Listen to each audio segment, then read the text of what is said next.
on Search and Destroy so far in the tournament. But it's going to be Capture the Flag next, and we're going to try and find out what map it is, because we don't have we don't have them in front of us. It looks like it's Bootleg in the background, so let's flick that up and see what they can do. So the first CTF goes towards Fariko Dragons. It was their best map. Do you think they're going to be able to replicate that now on Bootleg? Well, I'd like to give credit to Link. They managed to only lose 2-1, which is quite a respectable score, on the best map of Fariko Dragons. Whereas on the other end of the scale, we saw that Link on their best game mode, which is obviously going to be 2 out of the 5 in this case, managed to win 4-1, and it sort of gave no opportunity for Fariko to get into it, whereas we saw there was a bit of hesitancy in the Dome CTF in terms of winning.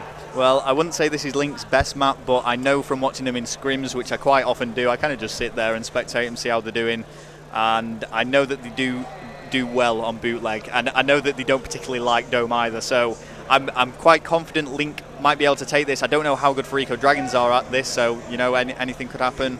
Just having a quick look, seeing what the delay is here in setting this up. And we are missing 2 Fariko Dragons players. Seem to have vacated there. The pressure's just getting too much for them. They are actually playing for top 6 here, and I believe, is it top 5 that are in the money?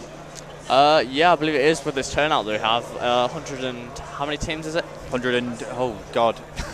I did know for 112 or 121, it was something huge, like way over 100, broke that mark. Absolutely crazy. So I imagine the prize fund would have been increased as a result of that.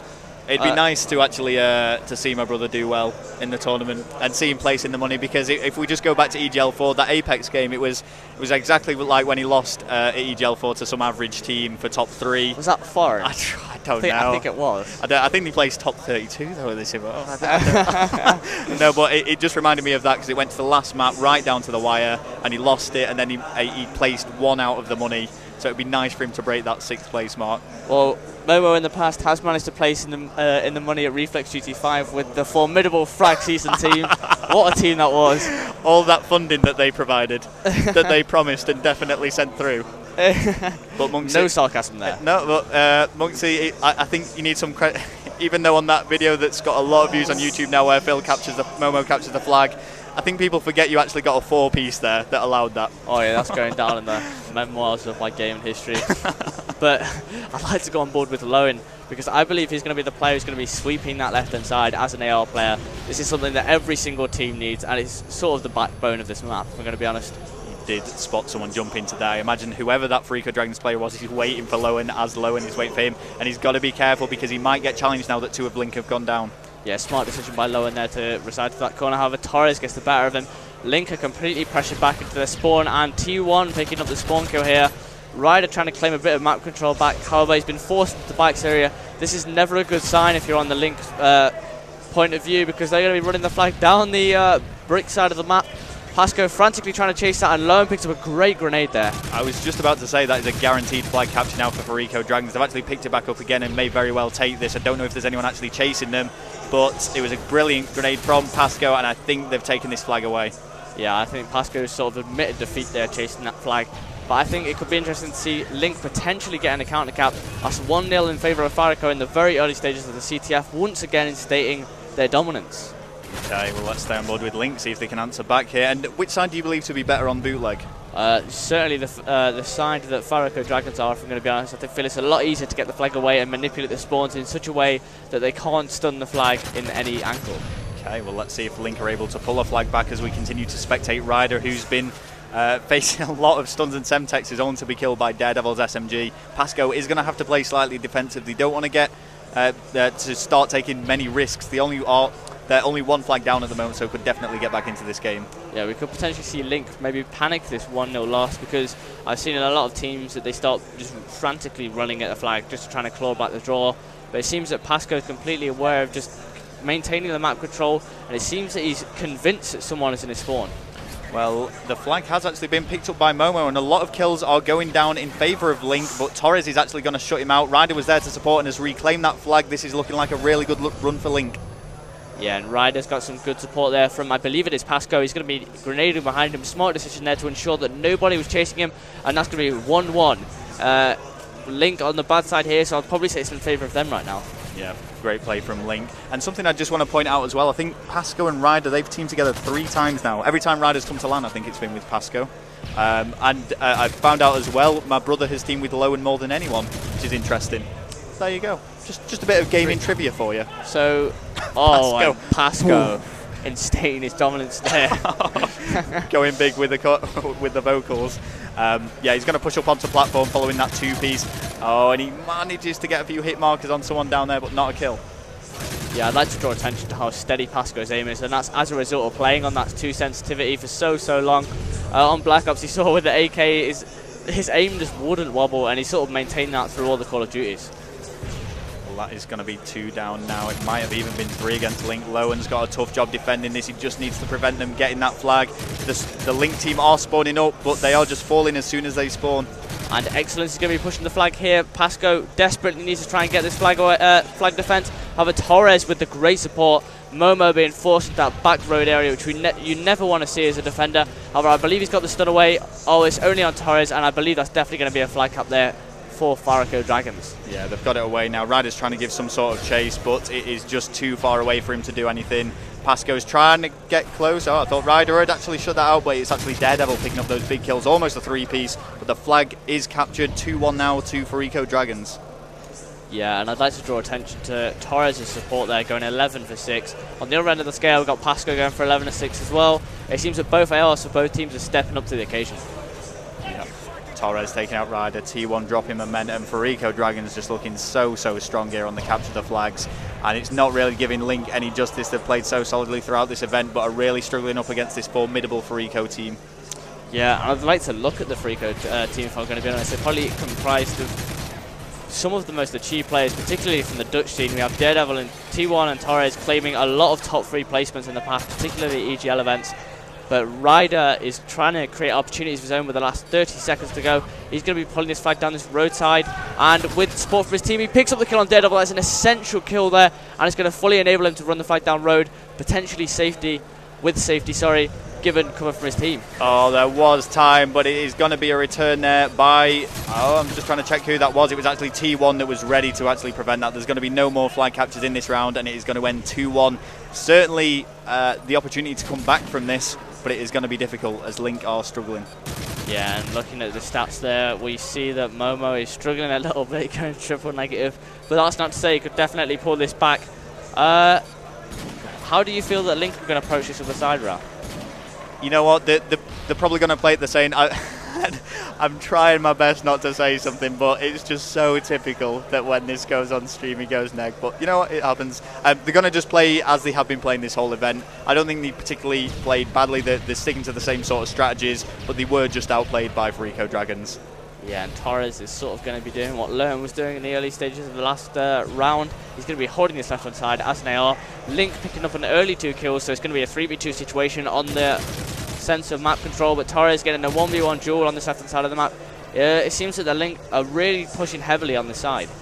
Yeah, they will tend to push that platform side. They don't really make many big pushes by road. The second that Torres turns his back, though, Pasco finds the opportunity to push up.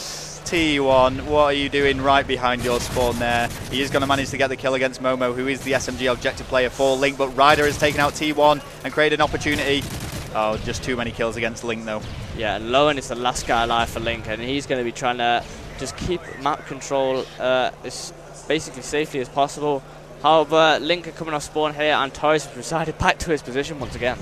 He's probably going to hold that low, and I'm not sure where you came from then, but you've picked up the kill against Torres, and you've opened up that right-hand side. Excellence, he's trying to cover it, though, as he runs towards the platform. He's probably going to be able to shut off Ryder if he does try and run this way, but I don't think Ryder is doing. No, I believe that Ryder's sort of juking the flag a little bit with cover from Link. I can quickly looking at the screen, I see that Pasco's fully aware of Excellence's position, and Torres choking a little bit on the shot there, and I believe this is going to be certainly a count for Link. Yep, it certainly is, and there is applause. I'm not sure. I'm not sure why for this game. It might have been for a different game. But is it going to go in? T1 might actually be able to stop this. No, he is not, so it's going to be 2-2. Yeah, and T1 is going to try and create an opportunity of his own, but Momo getting the better of him. Torres at the back wall area looking for Momo's push down road, but does not manage to see it. I feel we need to give a bit of view time to Excellence, as he's probably not been on the stream so far. Let's watch Excellence and see what he can do here. And he's keeping to this platform side. 2 of Fariko Dragons do go down. The grenade comes in against Excellence and he sustains some damage. He's the last alive as well. This is a really dangerous situation, but he's managing to hold it well as he takes out Pasco. Yeah, and great awareness from Excellence there. Just staying alive, managed to pick up 2, getting the 2nd kill on Momo, going for the 3rd on Bites, gets the 3, going for the 4th. He knows where he is, and the Link players are certainly not letting him get away. No, Ryder just denied him the opportunity to get that 4th. It genuinely wouldn't surprise me if Ryder would put himself in harm's way of another player just so that he didn't get the 4-piece. Yeah, and Ryder with a great flag run there, trying to get away from Torres, but Torres clawing it back at the bikes area, just trying to get the return for his team, but Momo getting the better of him. We could potentially see a flag run here, but T1 is trying to get his stuns away. Does he do so? No, he doesn't. So this is looking really good for Link. T1's giving chase and he is going to be able to shower momentum, trying to go for the return, but taking his time, actually getting killed by Ryder, who is making this push, and this is a really, really tense situation as Ryder does fall to Daredevil's grenade. Lowen takes out Daredevil, Torres takes out Lowen. There is this huge battle in the middle of the map for this flag. It really could go either way here. Yeah, and Torres going for the Magnum, going for the Glory, gets better. Pasco has seen the 2nd.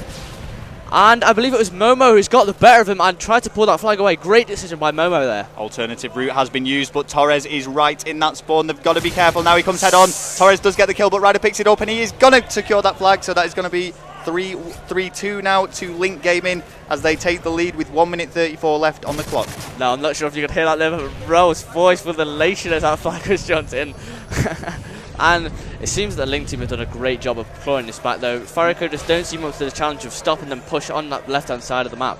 Yeah, they are doing well, and Fariko Dragons coping under the pressure is definitely not over for them yet. We'll continue to watch the Dragons and see what they can do here as they are making this big push. The Semtex almost taking out Torres, but there is another flag pull. It has been brought to an end, though, as T1 does drop Ryder. Great decision by Ryder, though, to maintain that aggressive streak from Link. Momo picking up the kill on the platforms and going into that top middle area. We hear a lot of screams from the main stage from, I believe it's Esports Josh. And, oh, Pasco destroying Excellence there. Great 2-piece. With 50 seconds left on the clock, this is looking quite good for Link Gaming right now. The grenade does take out T1 from momentum. The 2-piece takes out Torres. He is continuing this flag pull. And Torres has managed to take out Ryder, but this flag has gotten away. This is going to seal the deal if Link managed to get this away. Excellence frantically trying to run through the middle of the map and chooses to go for the platform. That's a questionable decision there from Excellence. There's 30 seconds left on the clock now. This is looking really good, and that is going to be the 3rd flag capture of this round, which means there is a net flag difference of 2 in favour of Link. And this is resultantly going to mean that Link are winning the best of 5 series 2-1. And it seems that Link have done a great job of winning the game mode that they claim not to have been in their favour, if I'm going to be honest. I thought Fariko would definitely take all the CTFs, being favour of Dome CTF in the early stages. Yeah, so it is going to be into round number 4 now, which is going to be a search and destroy. Will Link be able to continue their streak of not losing a single search and destroy game at EGL5? Only time will tell as they square up once again against Fariko Dragons, battling it out for this top 6 placement.